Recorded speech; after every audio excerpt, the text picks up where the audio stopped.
এডিফাই।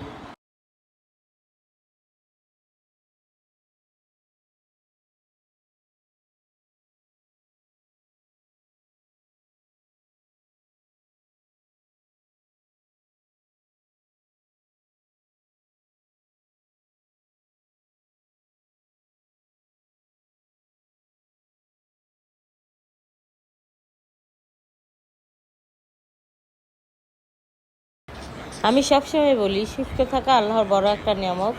গতকাল রাত থেকে আমার প্রচুর মাথা ব্যথা ছিল, সেই সাথে গত পরশু দিন ঘুমাই নাই। তো খুবই বাজে অবস্থা ছিল, মাথা ব্যথা, একদিকে মাথা ব্যথা একদিকে ঘুম নাই। তো আপনাদের ভাই আমাকে একটা অ্যালার্জির ট্যাবলেট দিয়েছিল, যেটা খাও।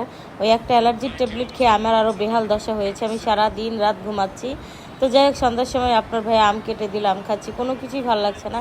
মানে আমি মাথা নিয়ে দাঁড়িয়ে থাকতে পারছি না, এতটা অবস্থা খারাপ। শুধু ঘুম আর ঘুম, একটা ট্যাবলেট মানুষকে কিভাবে ধ্বংস করে দেয়। আমি জীবনে আর অ্যালার্জি ট্যাবলেট খাবো না।